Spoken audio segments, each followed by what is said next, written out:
public input. Any person may speak for 3 minutes on any item not appearing on the agenda. So I always start on this side of the room, and we start over here, and everybody that wants to speak on any issue may speak for 3 minutes. And I will recognize first that gentleman right back there. Good evening, ladies and gentlemen. My name is Steve Greenberg. I'm from Hidden Valley Lake.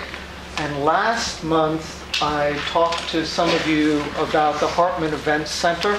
I have an update. I have wonderful news. As of last night, the Hidden Valley Lake Association Board voted to put on hold the Events Center in light of recent financial disclosures of huge bad debt, as well as to await the reserve study to determine how much our association is on the hook for liabilities concerning maintenance and replacement. It could be many millions of dollars. So there's concern that we can't afford a new restaurant building. So the board voted 6-0 to put this on hold and review it at the end of this summer. And I'd like to thank the board very much for their hard work and diligence in pursuing this. Oh, and one more thing. The association also voted last night to change the election charter so that the election fraud that happened last summer can never happen again. Thank you. Thank you very much. Anybody else? Marlene? My name is Marlene, and I would like to discuss the possibility of getting a marquee for the park. We can't put anything on the highway because of Caltrans, but if we had our own marquee, then any upcoming events could be put on that to let people know what's going on with the park. It doesn't have to be super big, expensive, crazy. It can be simple. But I would like to put it on like maybe next week's or next month's agenda to discuss it. Have you seen the shadow box announcement out here? It's brand new in the building. It has a display of all, you can put all the announcements up there. No, it's not outside, I grant you that, but take a look at that. But we will put that on the agenda for May, Marlene. Thank you. Thank you. Yes, ma'am. Hi, I'm Brenda, Golden Rocks Permaculture Farm, and I'm organizing the Middletown Community or Farmers Market, which is scheduled to open at the levees on May 1st. I am in the process of trying to decide whether to certify the market or not certify the market. I personally think it should be certified so that we can serve the senior centers and the other folks that are on food stamps in the area. But there is benefit also to a community market, so I just kind of wanted to get community input and a show of hands of what you guys would like to see for the farmers market here. Okay. So, you asked me to put that on the agenda, or? Should we put it on the agenda? No, because it's May. We're already opening in May. So I just kind of like to see a show of hands and make a decision. Well, if it's all that's in the it's not an action item, so this is public input. You can just speak to it, and if anybody wants to talk to her after, you can give her the input. I don't want to have a formal vote because that becomes an action item and we'd be out of order. I see. Okay, well maybe we should. Hold on a minute, Brenda. Oh, I just wanted to comment something different. So I was going to say we need to schedule a cleanup day. Oh, okay. We'll get to you. But I don't want to take a vote on it because it becomes an action item. All right. It's not on the agenda. So if you want to talk to Brenda afterwards, and the question is whether it's going to be certified. That is, if it's certified, every vendor has to be certified by the county, and because they want to know who's growing what, who's selling what, in case someone gets has a problem with vegetable, they'll know who to talk to. So you can talk to Brenda after the meeting. So yeah, just the two differences are all the farmers that are selling vegetable produce have to be certified with the Ag Department if the market's certified. It also means that we can accept the WIC program and all that other stuff that the seniors could Women in benefit crisis. Right, yeah, as a certified market. If it's uncertified, that means all kinds of folks can show up with their backyard veggies, and that's pretty much that's it. What would you prefer? I would like to have it certified. But I think that would be a better service for Middletown. But it's also a little more complicated, so, yeah. Okay, thank you, Brenda. Anybody else? Yes, ma'am, back there. Go ahead. I'm Elizabeth Montgomery from Hidden Valley Lake, and I've been saying a few things at math recently. I belong to a group called Hidden Valley Lake Watershed. Our website is hvlwatershed.org, and we've been encouraging the county to do a more thorough environmental review of a vineyard that is going in on the border of Hidden Valley Lake. The Planning Commission was not open to our arguments, but we are appealing further to the Board of Supervisors. Thank you for those who came and supported us at the Planning Commission, especially those of you who were there the full 7 hours.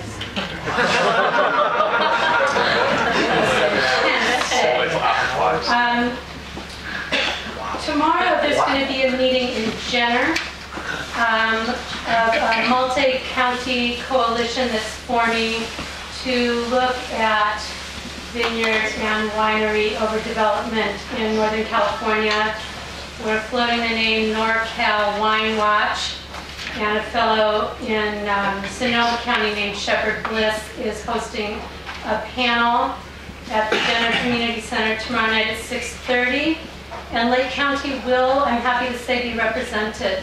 Hidden Valley actually will be represented on that panel. I'd also like to mention to people that the World Health Organization has declared that Roundup is a probable carcinogen for humans. And there's a fellow who's moving to Hidden Valley Lake from Anderson Springs with his wife and young son. And he is starting a petition online to ask Wild Diamond Vineyard to use organic methods. So I'm sure that we will link to that at hvlwatershed.org. He's very interested in resolving the conflict in a win-win manner and feels that that would be a neighborly thing for them to do, given that they're right on our doorstep and that they drain into Hidden Valley Lake. Thank you so much. Thank you, Elizabeth. Next person. Lisa, you want to say something? Sure, yeah. 3 minutes. The Middletown Art Center opened 2 weeks ago. We had a fabulous opening, and I invite all of you to come and we're open Thursday, Friday, Saturday, and Sunday, from 12 to 6. And Monday also, and Sunday 12 to 5. So please come, and our next opening will be May 9th. Come and join us, and there'll be other things happening throughout the month. Thank you.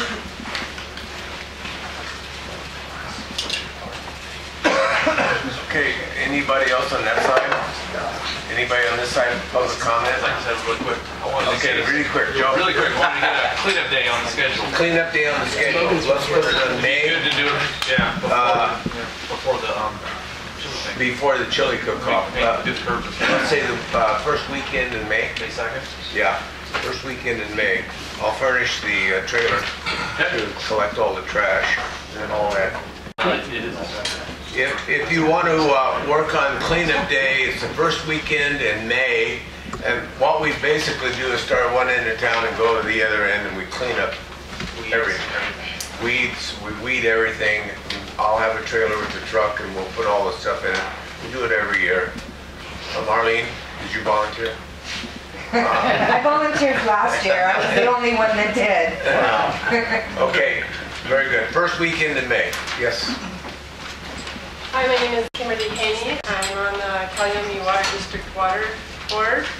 And as some of you know, Carlos Negrete and I worked toward getting the night of the water board meeting switched to a different night than this meeting, so that anybody who wanted to come to the water board meeting could come here, and that Carlos and I could come to the mass meeting. That was voted in, and the day was changed, and now there are some efforts being made to switch it back. And what that might mean is, if the future, if there's something that I feel like you guys might want to know, I will not be able to come here and tell you because it will be on the same night. So I just wanted to let you know that that is a possibility. My personal feeling is it should be on a different night. That way, if there's ever a water issue that you feel strongly about, that you want to express your feelings about, you can still come to the math meeting and go to the water board meeting. So if you care to express your personal opinion, the phone number is 707-987-2180. And the address of the Caliumi Water District is 21282 Stewart Street. And our meetings are the third Thursday of every month. Thank you, Kimberly. I don't know why anybody would take a chance. I don't know why anybody would be concerned with water in California. Any Morris, go for I'm president. My name is Boris Brumfield. I'm president of the Lake County Historical Society. This coming Sunday from 10 to 2 at the Eli Stage Stop and Country Museum on Soda Bay Road, we're having our Fiddler's Jam. Normally it's the first Sunday of the month, but because the first Sunday was Easter, it is going to be on the second Sunday, and we're having the first time ever Eli Marketplace as well. So if you are available to come, it's a free event. We encourage you to come.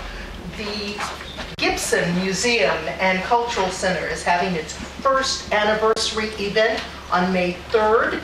If anyone is interested in tickets to that, you can get them at the museum or through me or several of the Gibson board members. But it's going to be a wonderful, wonderful event. It's going to be held out at Twin Pine Event Center. Good. That'll be a fun event. Thank you, Boris.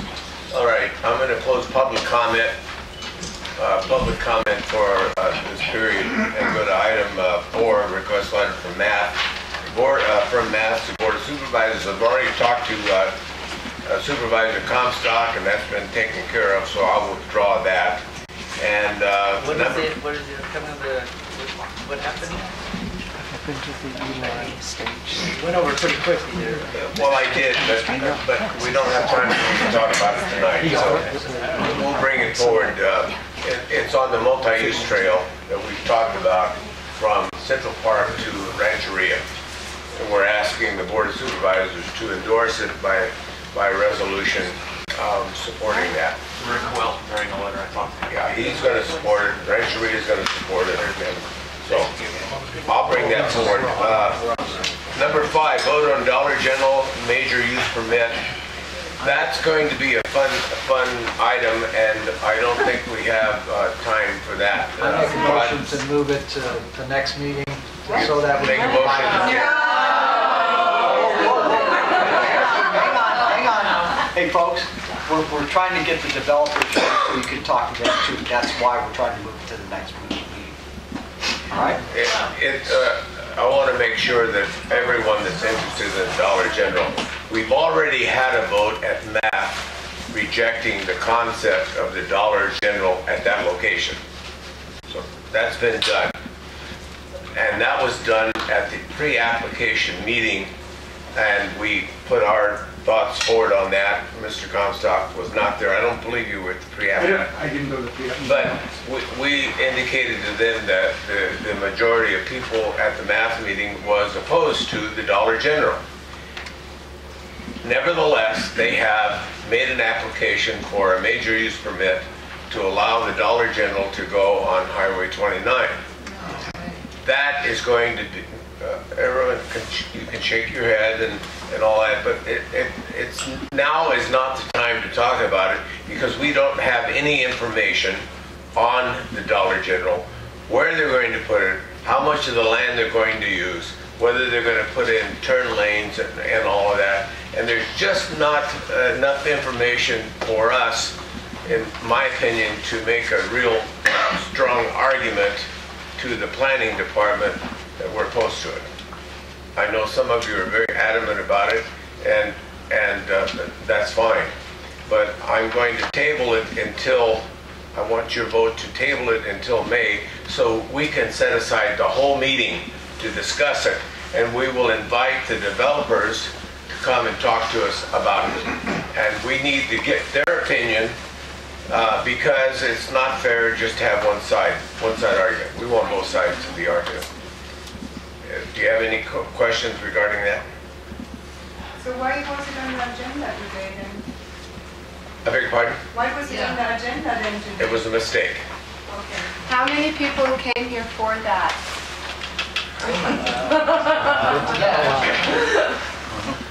Well, I understand that. So I just wanted everybody to look around and see who it is. Wait, put your hands down. There's been a motion to Not table. just for that, but There's been a motion to table. There's no discussion on the motion to table. I'll second that motion. Okay, it's been moved and seconded. Now, why are we doing that? Why are we doing that? We have an opportunity to talk to our assemblyman here, and we changed the meeting from Thursday to Friday to accommodate him so we could have him here and listen to what he has to say. So that's why I want to table this, so that we can give him the respect he deserves and the time that we need to talk to him and question him about what's going on in our district. So with that, I'm going to ask you to vote on the motion to table. All those in favor signify by saying aye. Aye. All opposed? Hearing no objection, we will bring it off the table in May for the May meeting, and that will be the only agenda item. Okay? Other than... You just said you were going to put... We have some, but they won't take long. Those are easy. The workday thing is not a... Only have 2 big ticket items. Yeah. I don't understand why I even wanted this job. Yes. I just had a question. Shall we then table what I was going to talk about in May to June? It sounds like it, because, you know, this Dollar General thing is an emotional issue. And I have my own personal opinion about it. And I'm not going to express that now because I'm chairman. But we need to give everyone a chance to talk about it. And that is not just those opposing it, but the people that want to develop the property. Okay? Is that fair? Okay, good. Then the motion to table, and we'll bring it off the table in May. And number 6, chili cook-off. I'm not going to spend any time on that. We've raised about $4,000 in sponsorships. We have about 20 people that are going to have a craft show. As you know, we're going to have a chili cook-off, salsa contest. Chili cook-off is $1,000 first place. So if you know how to make chili, you're going to win $1,000 if your chili's good. Secondly, we're having a barbecue and a square dance, line dancing, art show, craft show. It'll be going the whole day, so it'll be a fun day. With that, I'm going to stop my discussion on that and turn the meeting over to Mike Tabaki to introduce Assemblyman Bill Dodd. Okay, I want to thank everyone for making the Middletown Area Town Hall a part of their Friday evening. And thank you, Lake County News and Elizabeth Larson for agreeing to videotape. So this is a special and rare occasion for Middletown Area Town Hall. It's special because we have a distinguished guest speaker. And it's rare because this is only the second time in the 8.5+ years that this Municipal Advisory Council has been convening that we've had a sitting representative from Sacramento here. I'm a little bit nervous. So, it is my good pleasure. Third. From Sacramento. Oh, okay. So it's my good pleasure to welcome Assemblymember Bill Dodd, who is from Napa County, and he is a freshman member of the Assembly, having been elected last fall. Prior to that, he served 14 years as a county supervisor. And think about 14 years, that's a lot of public input. Stupid. He's recently been named chairman of a select committee on wine. He has proposed legislation to provide $2.4 million to that body of water to the north, known as Clear Lake. And after this evening, he can add to his resume that he has done his math. So, sir, I am deeply honored and moved that you're here. Thank you very much.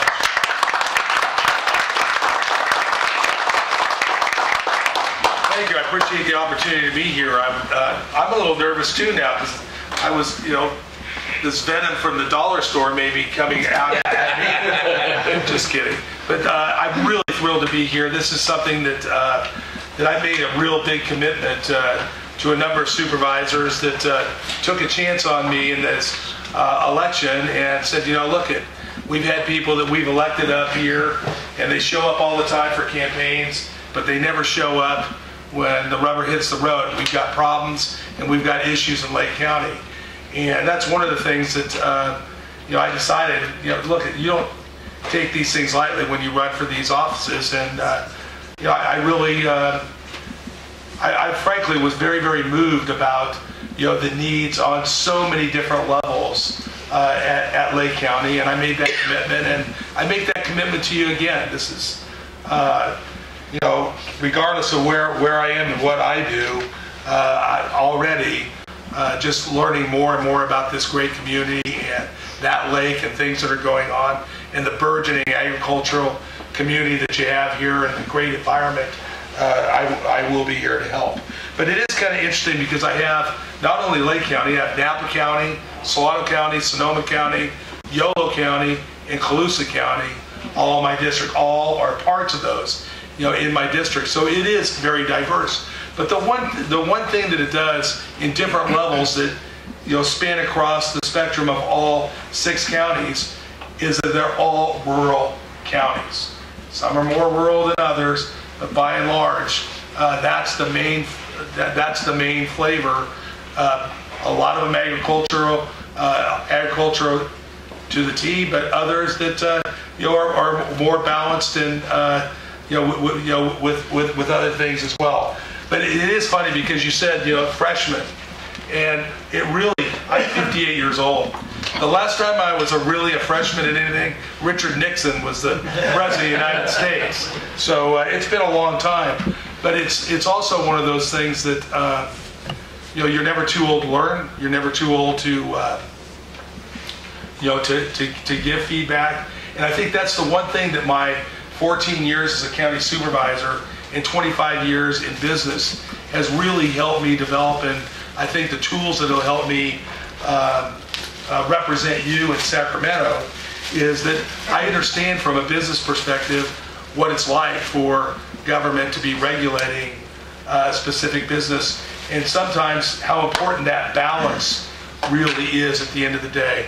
And I also know what it's like from the standpoint of having the state tell local governments how to run your communities. And we've had a lot of that in Napa County, and I'm a big believer in local control. I think that we should be giving tools to cities and counties and budgets to cities and counties, much the way we're doing right now in the education system with the local control funding. And I wasn't part of that. I just, as you heard, got there. But I really think that money is important to be budgeted locally and have the people that you elect here in your communities be making the decisions closer to the people on how to spend that money. But I ran, frankly, I've got 5 kids that are all out of the house, off the payroll. I've got 4 grandkids. And I really look at the state of California that we're leaving the next generation or two, and it's troublesome. And while one person really, particularly in a lion's den of 80 assembly members and 40 senators, can't make the difference, I believe what I've seen up there, there's 28 freshmen in my class, and I've seen, I think what I'm noticing and feeling is just a different breed. You're not having the professional politician that's up there that's looking to be, the congressman that's looking to, I don't know. I really notice that there's more of a balance, and that we've got things that are going on, and I'll touch on, quickly, for future generations, sustainability. We've all seen what's happened a lot to our environment, and while it can't be just all the environment, it can't be just all labor, it can't be just all business, but it has to be a blend, it has to be a balance. And we've seen what's going on with this lake, and I really believe, you've all forgotten more about Lake County and the importance of the lake than I'll probably ever know, but it's certainly one thing that's really resonating with me, and it's resonating as I proposed a bill up in Sacramento with people about how many people are in Lake County. This is the largest natural lake in the state of California. Other lakes that are natural lakes really are the domain of the state. And it just seemed to me that it was really incredible that 60,000 people, particularly when, I don't know what the exact numbers are, you know them better than I do, but perhaps 20% are retired, perhaps 15% are unemployed, perhaps 10 or 12% are disabled, and you can go all the way down with those demographics. How in the world are the people of Lake County, all on their own, supposed to bring back this resource that is so important to this county? And so that was one of the things that Mike McGuire, your senator, and I talked about, after, we knew that we were going to be in these seats. What could we do together to advance the agenda, for Lake County, not only environmentally, because we think that's important with the lake, but also economically. Water rates around the lake are just incredibly high. I've dealt with that in Napa County as a county supervisor. We have some good ideas, and we're working on that as well. And then economic opportunity. Do you mind if I take this up? Because at the end of the day, if we don't have jobs and the economy's not right, we can't do anything for the environment. We can't do anything for labor. We can't create. But what we have to do is we have to, create more opportunities.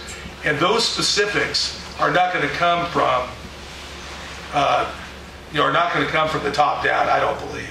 I think organizations like this that could come and work with, somebody like me in terms of talking about what are the type of industries that would be good for, this area.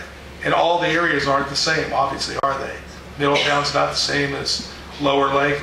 So you've got all distinct communities. But I think the jobs and the economy, the unemployment rate here and the underemployment rate here is one of the highest, in the state.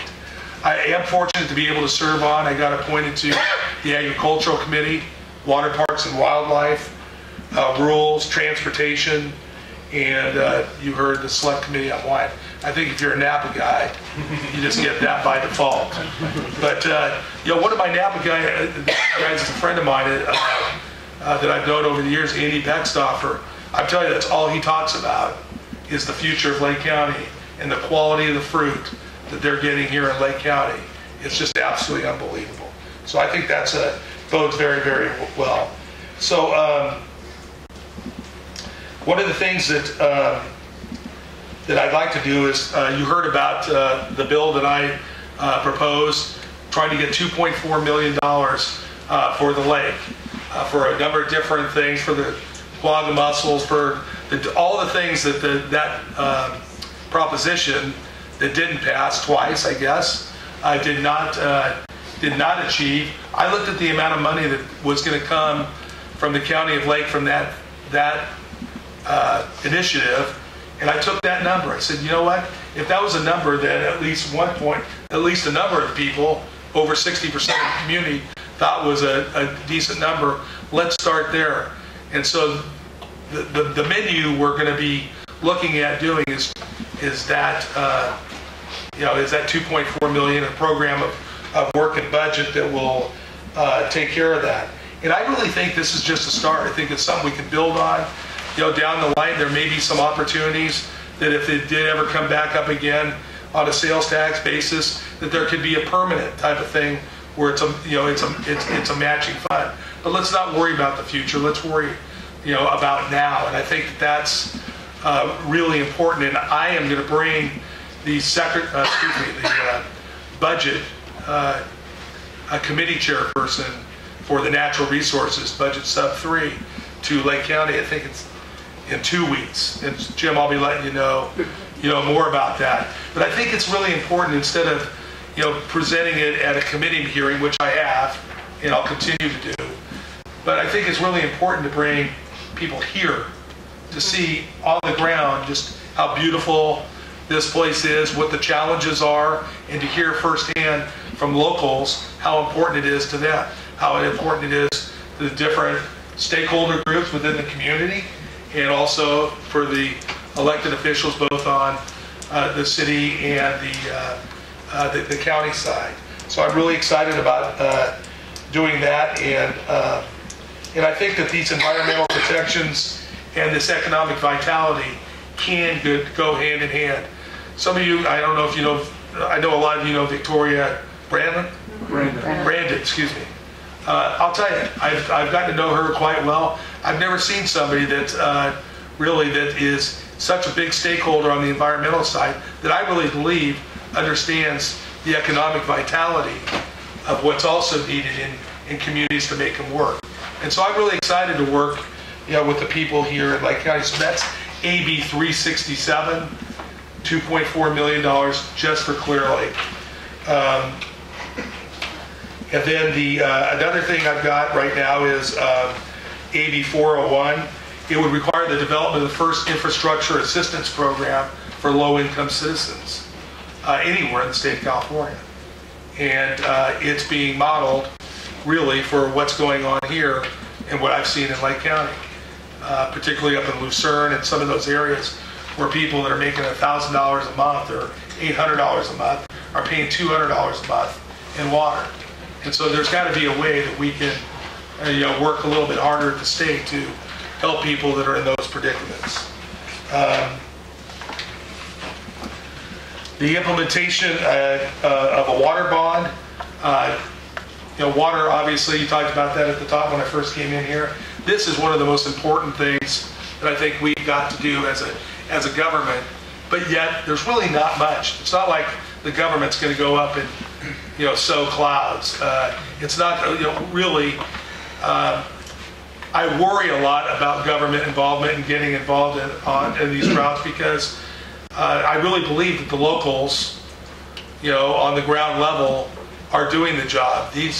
They're the ones that are charged with protecting their water infrastructure.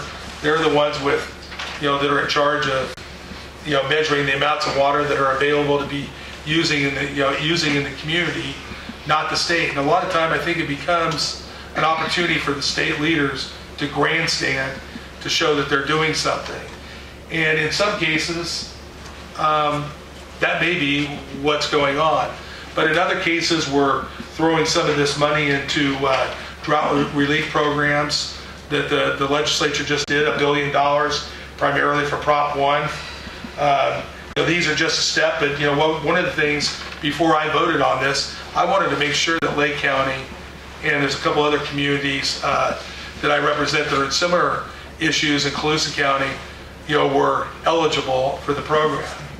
And we did. And on the rate assistance, not rate assistance, the water treatment side, because as the water levels go down, the water quality is not as good. So if there's infrastructure improvements, Lake County, all the communities will qualify for this funding. But beyond this, I think that there's much more that we're going to have to do, and a lot of it centers around agriculture, the type of crops that we're planting. This is very, very controversial, at best, policy that's going to be needed to be done at the state. Somebody's got to look at it. There's been hundreds of years of water law that could tie these things up in a court, forever. So anything that does need to be done really has to be consensus-based. But I've been recently engaging in conversation with a legislator that I met when I was on a wine tour, actually, about 5 years ago for Napa County down in Australia. These people have put up with droughts for 15 years, and they're doing some really, really innovative things. And I think that we can do more by looking out to other people, that instead of us creating a new wheel, and there'll be new things that we'll have to do, but I think there's other examples by what people have done, like in Australia, to try to satisfy those water woes. One of the things, just kind of going down the line, I'm just going to hit a few highlights and then take questions. A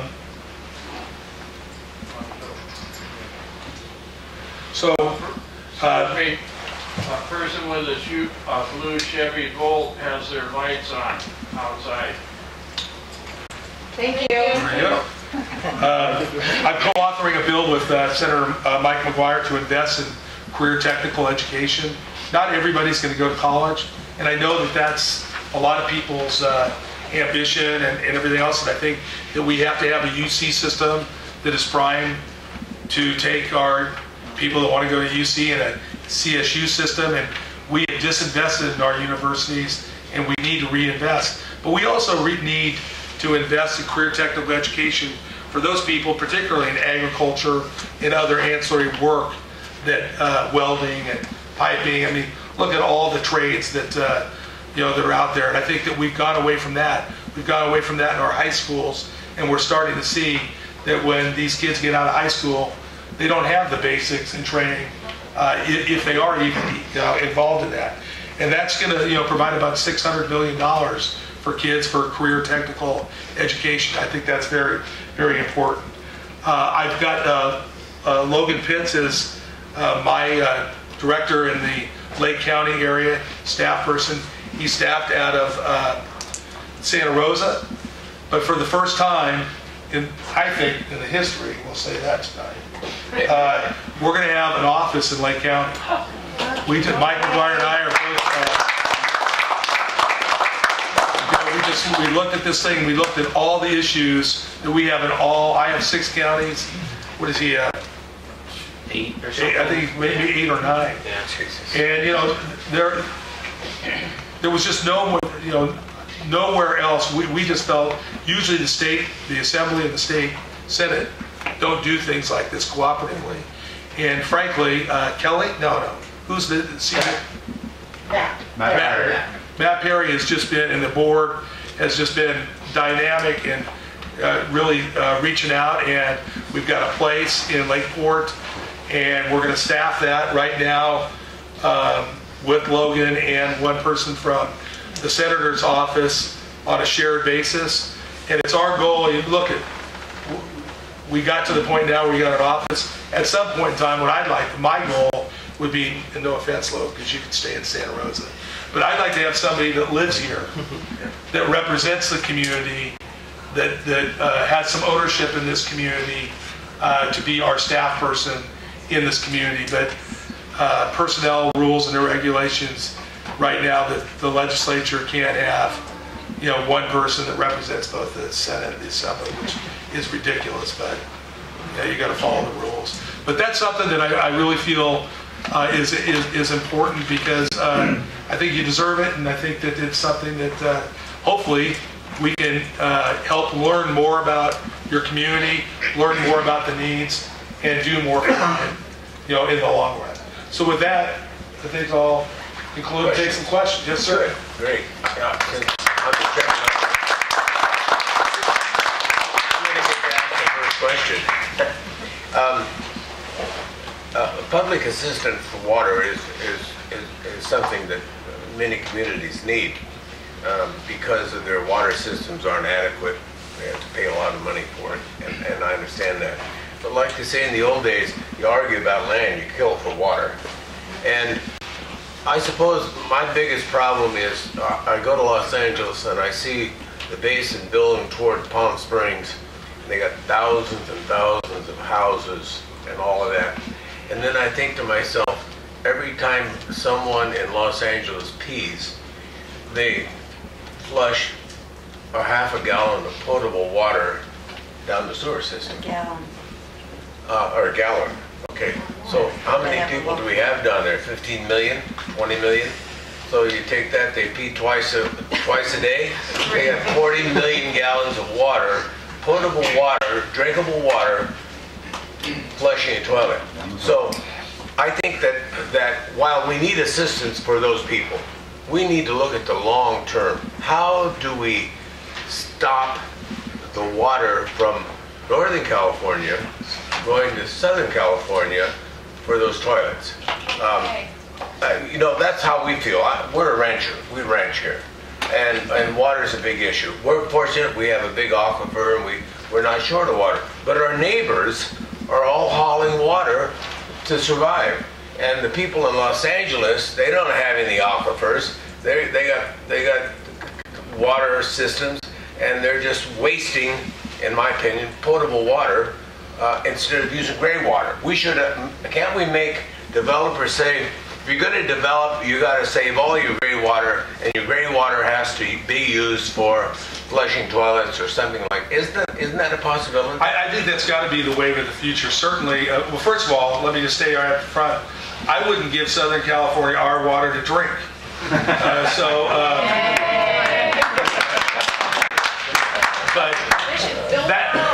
that said, we have to sit with them. The fact is, your point is exactly.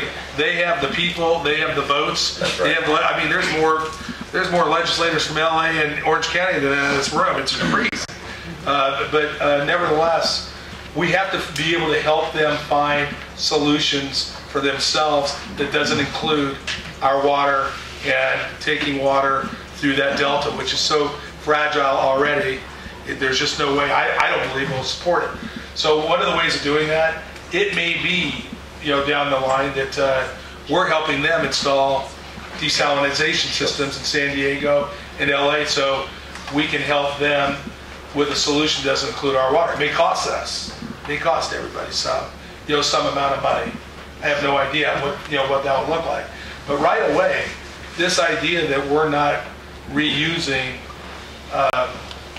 gray water. Our water, I mean, is, and there's a couple bills right now, and I can't remember where those bills, where they generally start out, but where they're talking about brand new homes would be pre-plumbed for gray water. There you go. And so that the water would, the gray water from the laundry and the bathtub, not the toilet, would go into this, tank, and that tank would have a pump on it and be fed back to flush the toilets. Water the lawns. Water the lawns and do those things. Absolutely. And then I think the other thing is because the state of California has been, their Department of Health Services has been, they don't believe people can do anything. We're gonna all kill ourselves if we go out and try to mess with, gray water. That's really been the mantra around the state of California for the last 30 years. And I was in the water business. I was the Culligan man for 30 years. And believe me, all the codes and everything, you can't get into the gray water. But it is something now where they're gonna have a hands-off approach on people as long as there's no cross connect. What they're trying to do is you don't want cross connections, obviously, between gray water and fresh water. I think we're all smart enough to know that you probably don't want to be drinking that. I trust people. That and I think that it'll be something that is really in the end, depending upon your home layout, not all that expensive. So I think that's one of the things they're trying to do is relax those regulations. But the other thing that we need to be doing is taking the water from our sewage plants and treating that water and watering our parks and our schools and the grass and those type of things. So those are other things we can do in that regard. And we're going to have to do a lot more of it. Before I start taking questions, remember, this is a question period. You ask questions, he gives you an answer. It's not a debate. So I like this meeting. If you want to do a follow-up question, you can ask permission from the Assemblyman to do that. But let's not get into a debate. We don't want that. Okay? Yes, ma'am. Yeah, when you were speaking, thank you very much for coming to see us, because it is a privilege to get to see our representatives. When you were speaking earlier, you said fruit. And I'm wondering, when you said fruit, if you meant grapes, or you meant almonds and walnuts and pears, which are some of the things that used to be grown in this county until so many things were turned over into grapes.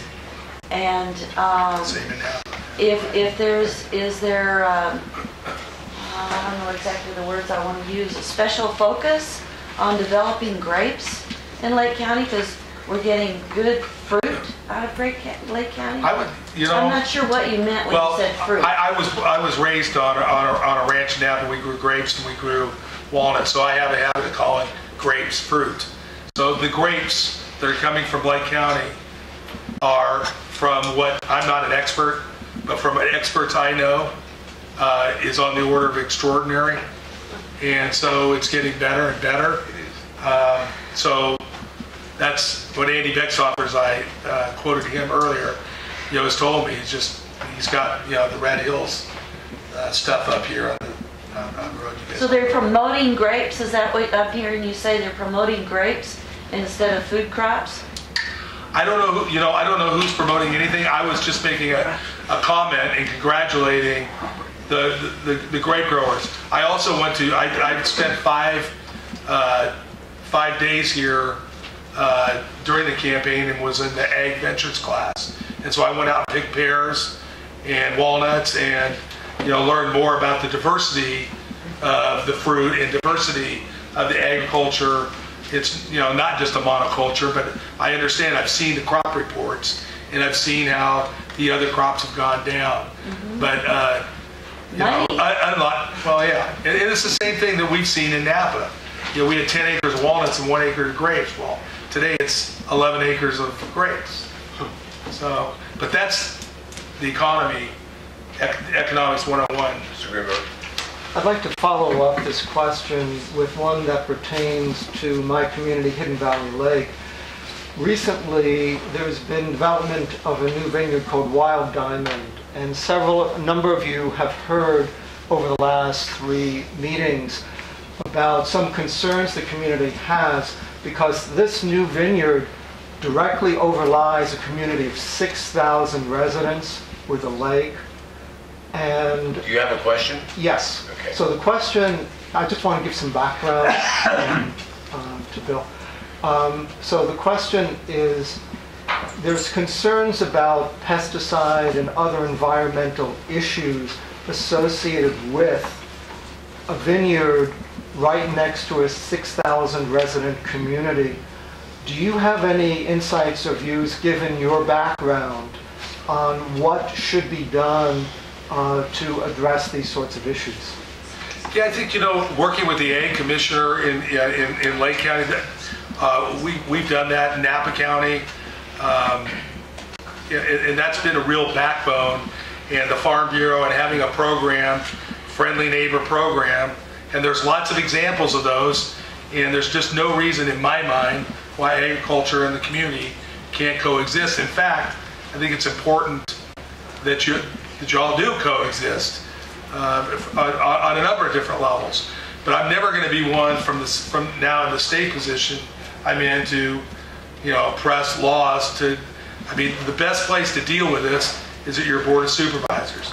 The best place to deal with this is your county officials or city officials if you're in the city, but there's probably not likely to be a lot of vineyards.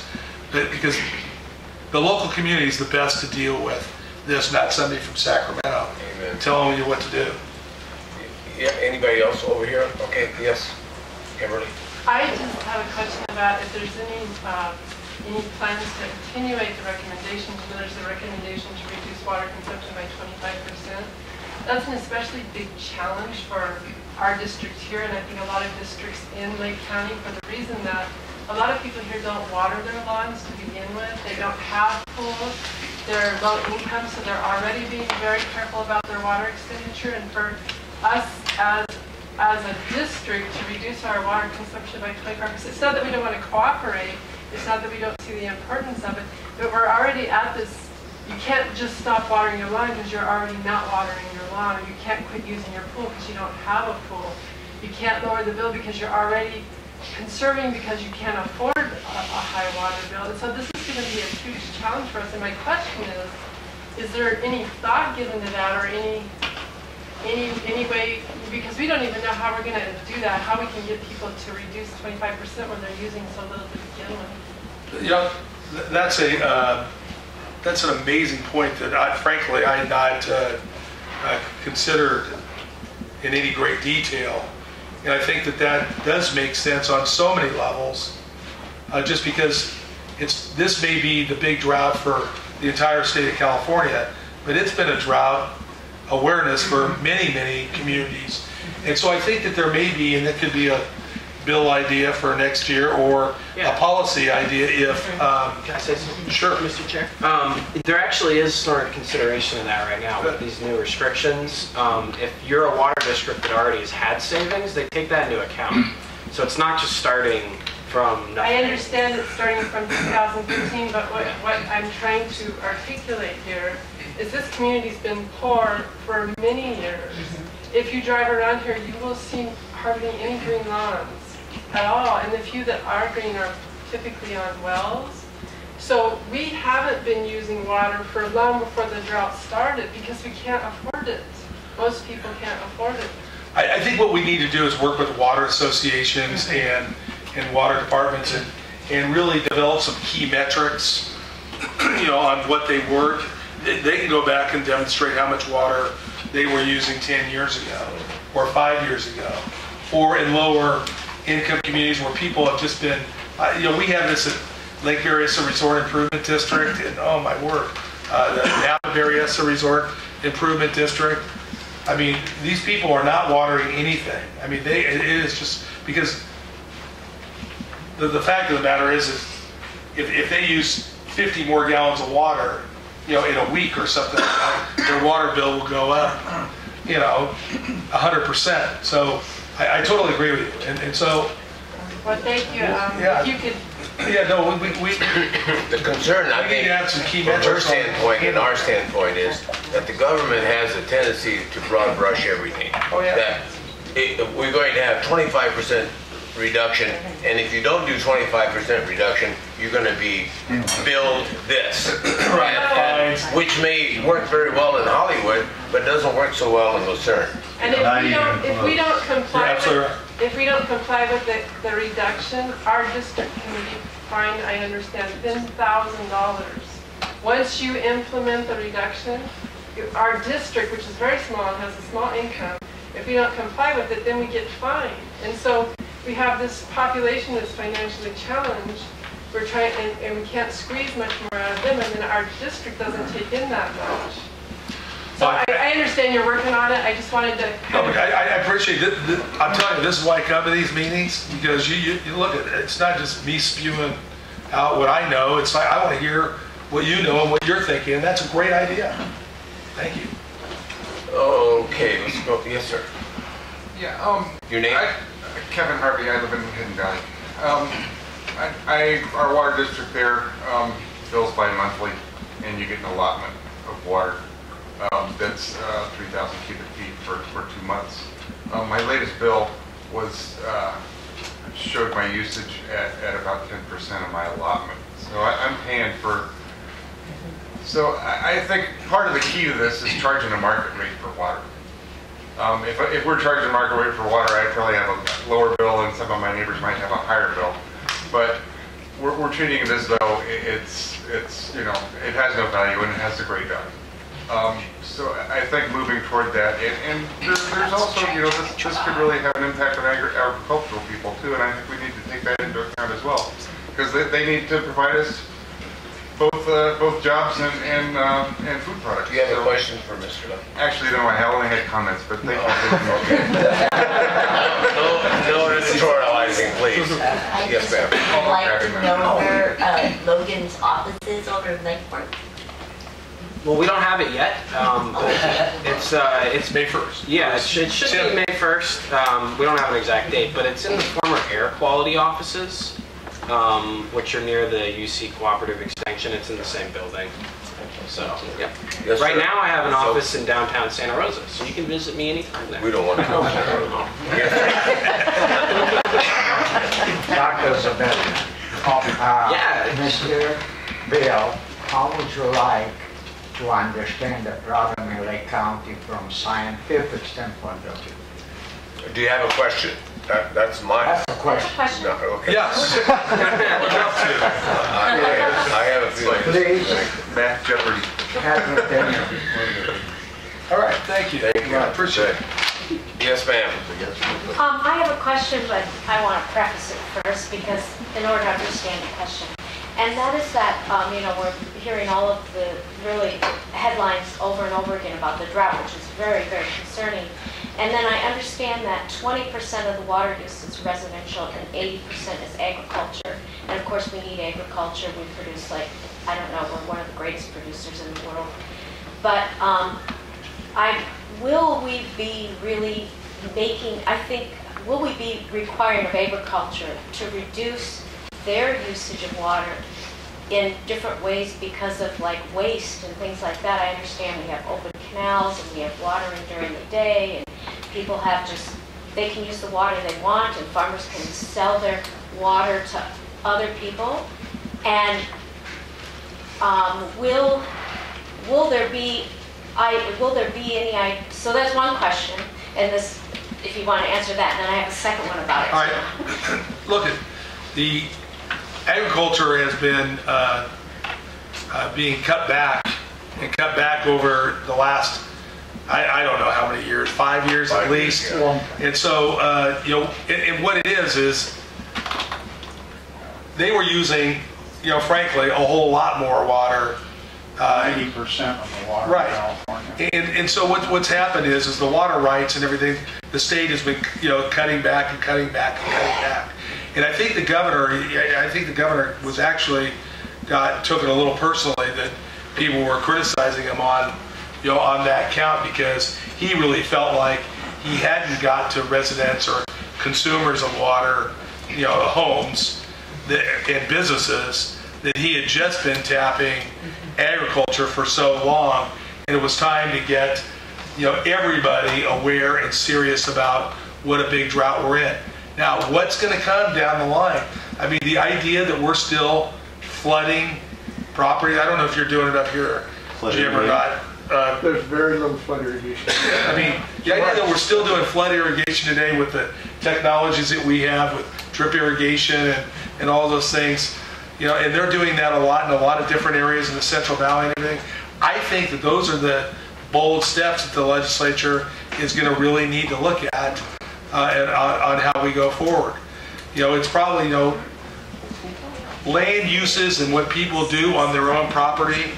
Those land rights are very, very important and very, very, they're held so sacred to property owners. But at some point in time, if this thing goes out 10 years, if this thing goes out 15 years with climate change, whether you believe or not, I've talked to a lot of smart people on both sides of the aisle, and I believe this is something that is really creating problems. And if this goes on, and we can't tell. I hope next year we get more rain than we know what to do with, and we're all just fat, dumb, and happy about it. But look, the chances are that it's probably not going to be that way. So the idea that we're going to, I don't know what you're going to do, but somebody that has acres and acres of almonds that are going to China or somewhere else, as opposed to growing some other commodity that's feeding Californians and other people, those are where those decisions are going to be really, really tough. But I think the range and the matrix of possible solutions are going to have to be discussed. But the other thing before we get to that point, we all passed this water storage bond. And one of the things that has really been bothering me is there's a lot of people that don't want storage, and for many different reasons, but we need storage. We already know that we're going to protect the body of law on our fisheries and the salmon and everything is already, what I say or do means nothing. The legislature, even the governor, he's not going to change that body of law.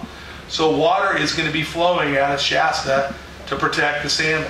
Water is going to be flowing out of the San Joaquin River. This stuff is going to happen, and the fish are going to get their fair share. The bottom line is we don't have storage to be able to monitor that and to be able to supplement that and keep low. Like this Sites Reservoir, this potential down right here that's just to the north of 20. I went out and toured that. I mean, look, it's a beautiful property, but the reality is there's no other bodies of water, so it's not like you're damming up a big creek that's a salmon spawning creek or anything. There's nothing else there. There's a lot. It's like 500,000 acre feet of water that can be used. It's actually, the body of water holds considerably more than that, but that's what can be used. And basically what that could be used for is to farm 140,000 acres of agriculture, but at the same time being used to help supplement so that water doesn't have to flow from Shasta, and they can keep that water for late summer runs, and they can use this as a go-between. So there's a lot of really positive things, and we need to make sure that the state and the State Water Commission holds true to their promise of providing water storage, because that is going to be a big deal for the future of the state. One thing, I was privy to a conversation, and this directly relates to what he's talking about. There was a farmer up and came before the Board of Supervisors of the Planning Commission, as a matter of fact, before you were on the Planning Commission. He had a creek running through his property. He wanted to put a little dam across it and just capture enough water to do frost protection and things on his property. Well, you'd think that he was going to wanted to drop bombs on Israel. I mean, the things they put that poor guy through, and finally he said, never mind, it's not worth it. The environmentalist, God bless him, who has a place in our community, has gotten so whacked out about saving water that they've lost sight of all that water running out the ocean and not being saved. And it's tough to build a dam. They want to tear dams out. They don't want to build any dams. They don't want to build water storage. We have to use our heads. The realization is that it's a drought, and as the Assemblyman said, it may go on for 5 years. Who knows? Warming is a reality. You can argue about what causes it, but it is a reality. Okay? So, yes. Yes, sir. Okay, so I have a non-water question. Because quite frankly, I like to mix my water with Roundup and then drink it with it. And you can do that. So you were talking about the money, large numbers, going to technical training in the state of California, as well as the 2 point whatever million. First part of the question is there a snowball's chance that those bills will actually get passed, the two of them? Second part of the question is, if this technical training initiative starts to move forward, will Lake County's community colleges see any of that? Well, that's, again, we checked that all out, ahead of time, and yes, you qualify, but you've got to have the right program. The good thing is that in all these areas, we're trying to segment it so that smaller rural communities get a carve out. It's not fair anymore. I mean, this is just what's happened so much to rural counties, where the big counties, everything's on this percentage, and you get your 1/4%, and Napa gets their, maybe you don't even get a quarter, Jim. You get you get a tenth, and they get an eighth. But so what we really need for small communities and smaller populations is we need a carve off for smaller communities. And that's one of the things I had some experience. I was chairman of the Metropolitan Transportation Commission in the Bay Area, and we started doing that for Napa, Sonoma, Solano, and Marin counties. It's starting to get, because all these bigger counties were taking all the money.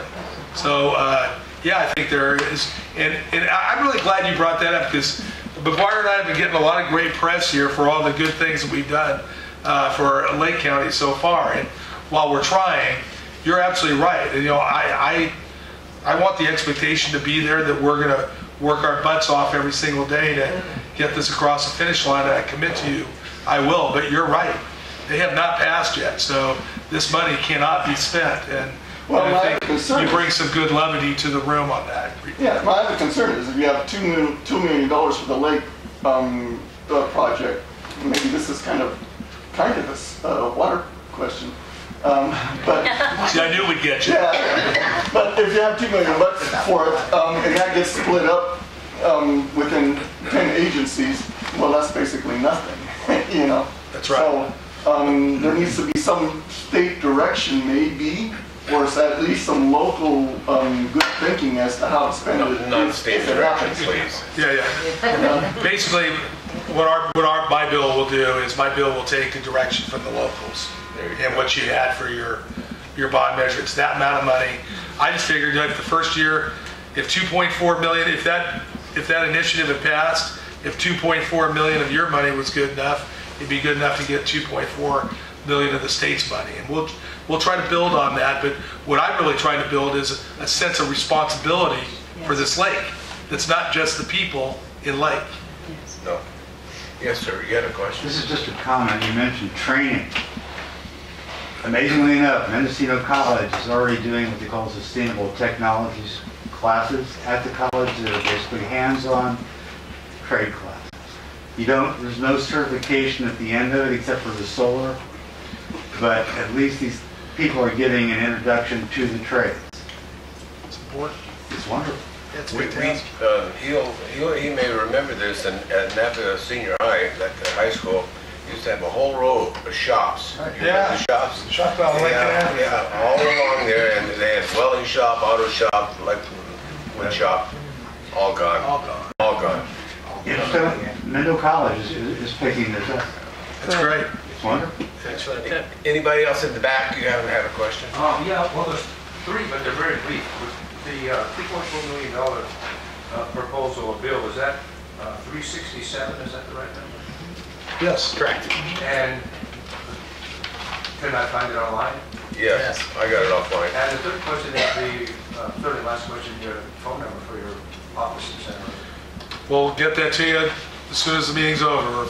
You'll get your card. I can tell you all right now, just real quick. It's 707-576-0400. Call me anytime. Thank you. And your name? My name's Logan Pitts. Is that just like a helmet? Pitts, like P-I-T-T-S. Yep. Could you say the number again? 576-0400. Lisa, you have a question? I do. It's kind of a childish question, but I'm going to ask it anyway. So if I were to call your office and leave a comment, how do you consider my comments? What do they really mean to you? And how do you really weigh what we say? Because our easiest way to contact you is via the phone or email and to leave our comments. How does that actually work for you? Excuse me, may I make a comment? I emailed your office, and the next day I got the phone call from the staff. Right. That's awesome. But I mean in terms of considering like how you're going to vote and stuff like that. Yeah. How does that work for you? Well, I think particularly, let's just talk about where we are right now. You know, on an issue that's a local issue that's being dealt with at the state, but it really has an impact on Lake County. It's going to be a lot. It's going to be a lot, and I really believe that it's probably not going to be a fractured divide within the district because we're all, you know, as I said at the very beginning of the talk, we're all small rural communities. Some are bigger, some are smaller, but in the big scheme of things. But 14 years as a county supervisor, that's, you know, public comment, public input, closest to, you know, the people is really where I started. So our staff and my chief in Sacramento has a rule that, you know, anybody that gets touched gets a call or an email within 24 hours. But moreover, we have a program in our office that your comments on that bill are going to be recorded, and my prep before every single bill will include, and every member of the staff's prep before we go in to vote on a bill will be split out and read for content. Now, so that really doesn't answer your question. Like, I can't say how, because I don't know what your opinion is. I don't know what my opinion is, you know, on this. So that does matter. This is representative government. So I'm going to do, and that's why getting out here and talking to you and hearing what you have to say and getting your email and getting your phone calls helps me develop those opinions. And if I felt strongly about something at the end, after hearing from the public, I didn't feel strong about it anymore, that'd be, obviously that's very helpful. So I really hope that I can get that input. Well, let me just make one point too, working in a district office, the more direct, the better. So I personally think a phone call is usually best, and then a letter, and then an email. And that doesn't mean we ignore the emails, but it's just, we get so many emails compared to phone calls. So the more direct, the better, in my opinion. So you like phone calls? That's I'm me going to personally. ask a question.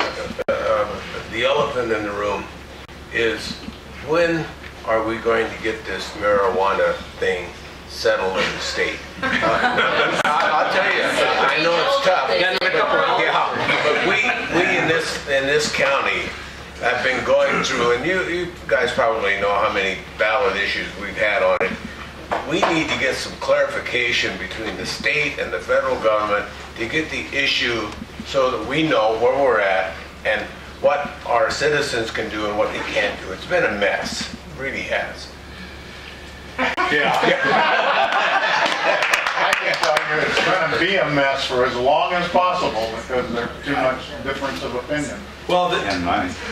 yeah, you know, what it's all said and done, now this is not policy. This is prediction. Because of the money, and I told, you know, when Assemblymember Amiano was trying to run a bill to legalize marijuana, it was $6 billion. It was $6 billion. You know what you could do with $6 billion? I mean, you're talking about career technical education. How about pre-K for kids, early learning, all these things, better health outcomes for health service. I mean, there's so many things you could do with that. My biggest worry is kids. Here we're talking about doing things for kids. If you could use that money to do things for them. We use lottery money. What's that? We use lottery money for kids. You know how it's... You know what that amounted to? That amounted to like... It was cut by the amount that the lottery brought in. It was like, I mean... It was a nightmare. We all got scammed on that. I think we all got scammed. But at any rate, I think it's going to be, and this is right now what you're starting to see, is legislators coming out with some bill ideas, floating those. We're going to see a few. I think there's a few out there right now. But what we want to do, at least in the caucus that I'm sitting in, that they're concerned about is that the voters are going to come and bring an initiative out. And you guys, who better to know the perils of an initiative that is not really well thought out for everybody than Lake County. And so this is why I think a number of legislators are really looking at this very, very seriously, of making that first step, and perhaps even them being the ones that write the ballot initiative. Well, it's been. So that's going to take a lot of input, and I would say that input from here that's had a lot of experience about it in other rural areas north might be really good learning grounds. Tom, do you have a question? Ken, Ken, go ahead, Ken. Yeah, Thank you. I was wondering how you felt about the Board of Supervisors voting to join the state of Jefferson. Jim, they finally gave you my shot. No, you know, look, there's a lot of feeling. I've got a lot of friends that are county supervisors. I wasn't the representative on RC, the rural counties. Regional Council of Rural Counties, but I've been to enough meetings. I know enough of the supervisors, in these areas. And while on one hand, it's not going to go anywhere. If you want to get into that, we can get into it. But it's never going to pass muster. So there's that. But there's also the frustration. I think if it does anything, maybe wakes us up and helps us, and I'm not defending it, Jim, because I know there's other people out there that are. Oh, I can defend myself just fine. But the point is if that's one thing that can come out of it, that's fine. I think rural counties need more attention, but I think that the time and money spent on that may be able to be spent better elsewhere. Anybody that hasn't asked a question? Yeah. Yes, go ahead, Claude. Recently, if I understand the report right, made a proposal, I believe it was, to push for the Berryessa Snow Mountain thing. and that it would be an economic shot in the arm, I guess, for Lake County. How did you arrive at that? Well, first of all, I didn't arrive at that. Basically, there was a study done by the Winners Chamber of Commerce. The Winners Chamber of Commerce hired a firm that had investigated other communities that were gateways to communities where they had a national monument. And that study was done, by them and brought forward. And so gateway cities could be, could be like under this deal, everything's a lake. Anything around is a gateway. Sure. But when I look at Pinnacle and Lava National Park and all them, I haven't seen big shots in the arm since they've been national monuments. Well, I don't. That's fair. It's fair comment. I don't think the report said that every single economy after a national monument was put up was, flush with money. But they believe that where they had gateway cities like this, that it would be a good shot in the arm for the economy. So. I want to speak to Snow Mountain since you brought it. I wasn't going to bring it up. The law says there's all kinds of theft, and I see Snow Mountain as theft. It's theft from the people that have the property. The property is owned by, most of it is owned by the government, okay? And the only reason to make it a monument or something else is to steal the ability away from the people to use it whenever and however they want to use it. And that's a form of theft. Now, a wilderness area is different. This is not going to be a wilderness area. This is just a set aside that doesn't need to be set aside. Nobody goes there. Nobody goes there. You can't even find out how to get there from Lake County. I defy anybody to tell me how you're going to get from here to Snow Mountain. Not possible. So I think it's a theft thing. Was there a question, Mr. Chairman?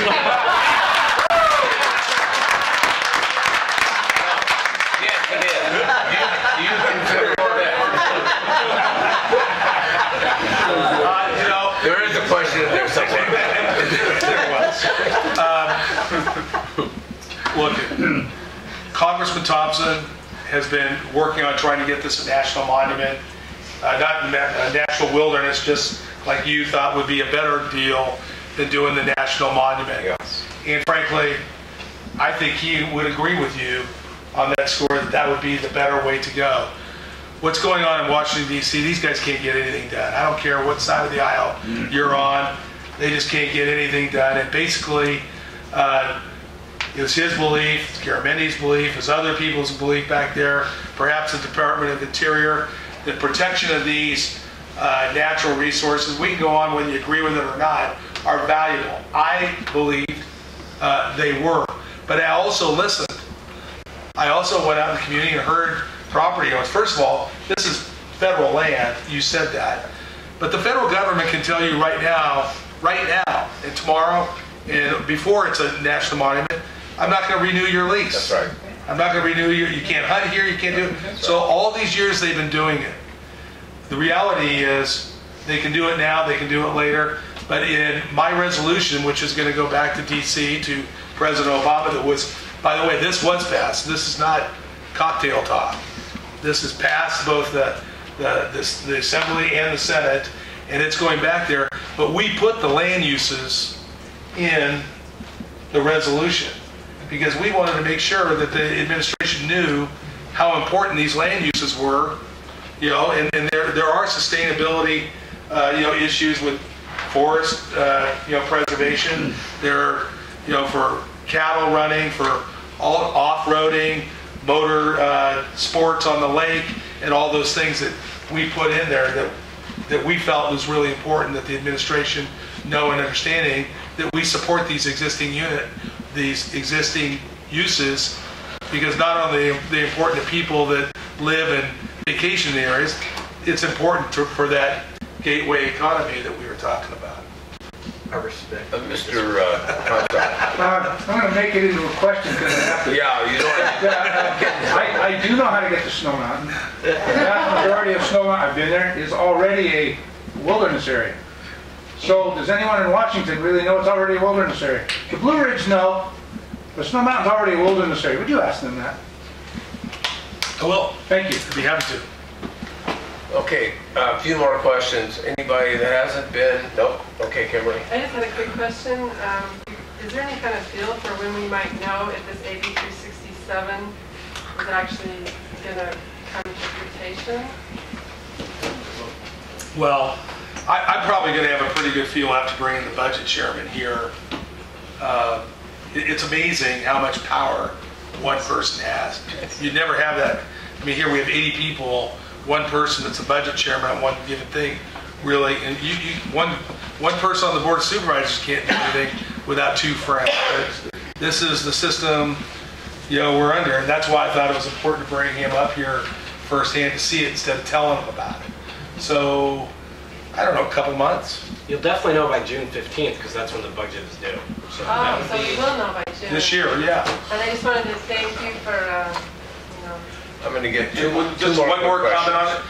it. My commitment is, if it doesn't pass this year, I'll put it up every single year that I'm here until it does pass. I'm just ridiculous. Okay, two more questions. Yes, ma'am. So back to the drought. Here we are in a drought year, and Governor Brown signed off for fracking. And that is a tremendous misuse, in my opinion, of water. The other part of that, for me, is we have companies like Nestle bottling water, bottling our out of the tap water that they're paying, I don't know, 20 cents a gallon for, but they're charging, well, I'm just saying that, but they're charging $3 a pint for it, or $1.50, whatever. They're making a huge profit on our water out of the tap, and I don't understand that. Why do things like that? The other thing I wanted to say was related to what Kimberly said about the small users, the small farmers out there. Are they having any different sort of water quota than the multinational farmers out there that are using millions of gallons as opposed to hundreds? Depending upon what their water rights are. And I'm not an expert in that area. As far as commerce is concerned, I mean, somebody's selling their land. At least now, and it has happened where, Calistoga water is no longer down here. They're not bringing those trucks up the hill anymore. And there was these are going to local meetings and people, there was going to be Crystal Geyser plant in Napa. And the city of Napa said, no, we don't want our aquifer to go to that. So really what's going to be is, that's a local control problem. It's a local problem, and local communities will determine, because the state right now, the state's not going to intervene on water rights issue unless it's something that would be so big that we could, it would help so many people overnight, because that would be in court for. Well, would you consider all the bottles of water that are going off the shelf at Safeway from Coca-Cola and Nestle and all these water companies? We're buying them. That's right. Yeah. I am not buying them. All right, but some people do. A lot of people do. But back to your other question about fracking. Look, that fracking has been happening in the state of California. It's been happening in the country for a long time. I am not an expert on fracking, but I am getting more and more and more up to speed on it. The kind of fracking that's going on in the state of California, particularly in the central area, is not the same type of fracking that they're doing in North Dakota and Pennsylvania. What I support is the rules and regulations the legislature put in. Right, they've never been regulated at all up until this point. Right. I think the governor's done a good job in terms of finally setting standards, and the standards were fair, and now they're regulated, and they have to turn in their water reports. They have to turn in water quality reports. Nothing happens on a well or anything that they don't see and they don't receive. Is it the panacea, or is it the end? Probably not. But I think for right now, particularly that it's contained in such really a small area, really in the state of California, that the new regulations will promulgate, safety, safety for the water tables and safety for the aquifers. One last question, and then I'm going to give him a chance to close. Margaret? Actually, my question is kind of directed at the board here. I know the lawn is brand new out there, but when's the irrigation going to be turned off on it? We use a well for that. We don't use Calliope water. You're not using Calliope at all? Nope, we have a well. If the well runs dry, then we'll stop watering. It's not sure. We're going to use some water. They have the right. You have to understand about groundwater. No, I understand about groundwater. It doesn't belong to the people who live above it, but they have use of it. Okay. Okay, so we're going to water the lawn and keep it nice for as long as we can. And something to consider is that if we only have one lawn in town, the kids all have a place to go for one lawn. Have you been down here when that place has 40 little kids running around on it every day? But 100 years ago, kids didn't play on lawns because they didn't exist. We're back to Mr. Dodd. Okay, thank you very much. I'm going to give Assemblyman Dodd a chance to close if he has any comments about what he's learned tonight from us, and give him a chance to comment in closing. I guess all I'd like to say is I just thank you for the opportunity to come here. I mean, it's pretty amazing that you all give up a Friday night. And I apologize for not being able to make it last night, for you to take your Friday night. And I'm sorry for those of you who came here to talk about the dollar store that you had to talk about state stuff. But I do appreciate the opportunity to be here. I am very, very serious when I tell you that I believe in representative government at its raw form, and as Logan told you, we are going to respond to your calls, your emails, and your letters, all three of them. And I will be back anytime you want me to come back on any specific issues. If you have something that you want us to follow up, what we've got in our offices is we have Logan has other colleagues that he works with as well that are caseworkers. So if you see something that is a matter of policy, or you see people in your community that you think should have assistance or is not getting assistance, you think somebody's being treated unfairly, or there's some problem with what you're seeing in the state government, roads, any number of different things, please let us know. And I just look forward to the next opportunity to be able to address you. I'll stay around for a while if anybody has any questions. Okay, immediately.